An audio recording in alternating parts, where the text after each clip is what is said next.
বন্যা সিলেটবাসীর জন্য একটি আতঙ্কের নাম। 2004 সালের পর 2022 সালে সিলেটবাসী দেখেছিল একটি ভয়াবহ পরিস্থিতি, একটি ভয়াবহ বন্যা। ঠিক তেমনি 2024 সালে সিলেটবাসী দিনে দিনে দেখতে যাচ্ছে আরেকটি ভয়াবহ বন্যা। সিলেটের সিলেট বিভাগের সবচেয়ে নিম্নাঞ্চল সুনামগঞ্জ প্লাবিত হচ্ছে বন্যায়। প্রচণ্ড বৃষ্টিপাত এবং মেঘালয়ের পানি ঢুকে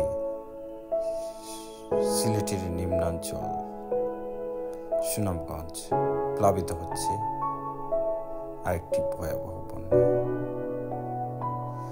প্লাবিত হচ্ছে সুনামগঞ্জের সাধারণ মানুষের ঘর বাড়ি। সাধারণ মানুষ হারাচ্ছে তাদের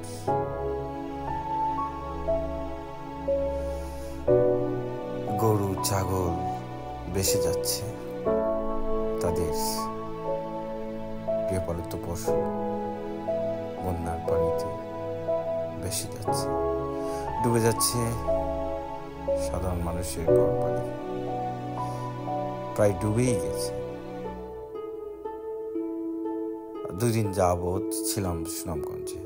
এই 2 দিন সুনামগঞ্জের যে করুণ পরিস্থিতি আমার চোখে পড়েছে তা আসলে অনেক ভয়াবহ।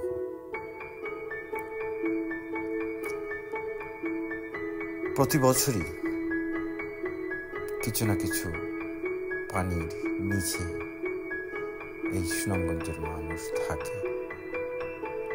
তবে 2022 সাল 2024 সাল অনেক বড় আতঙ্ক হিসেবে সুনামগঞ্জের মানুষ ধরে নিচ্ছে।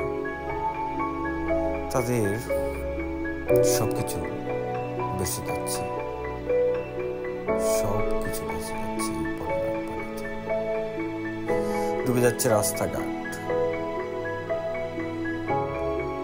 ডুবে যাচ্ছে স্কুল, ডুবে যাচ্ছে মসজিদ, ডুবে যাচ্ছে মাদ্রাসা। প্রিয়জনকে নিয়ে ছুটাছুটি করছেন আশ্রয় কেন্দ্রে। আর কোনো উপায় দেখছে না এই প্লাবিত অঞ্চলগুলো, আর কোনো উপায় পাচ্ছে না এই ডুবে যাওয়া অঞ্চলগুলো। নিজ বিঠায় গাপটি মেরে বসে আছে, কখন যেন বৃষ্টির পানি একটু বাটি নামে তার বিঠি থেকে পানি। এই অপেক্ষায় হাজারো মানুষ বসে আছে, আবার হাজারো মানুষ পানির নিচে নিমজ্জিত হচ্ছে।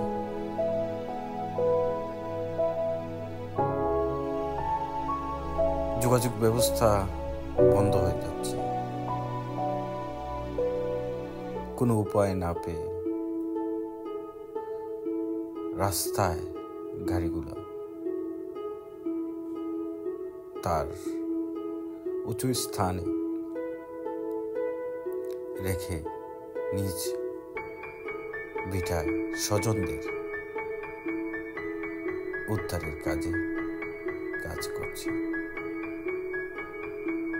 প্রচণ্ড বৃষ্টি হচ্ছে এই অঞ্চলে, প্রচণ্ড বৃষ্টি, মেঘালয়ের পানি সব মিলিয়ে ডুবো অবস্থা সুনামগঞ্জের প্রত্যন্ত অঞ্চল। আমি গাড়ির পথে যতটুকু আমার চোখে দৃশ্যমান হয়েছে ততটুকু আমি ক্যামেরা বন্দী করার চেষ্টা করেছি, কিন্তু তার চেয়ে ভয়াবহ অবস্থা সুনামগঞ্জের তাহেরপুর, বিশম্বপুর, শাল্লা এসব অঞ্চল একদম পানির নিচে নিমজ্জিত হচ্ছে।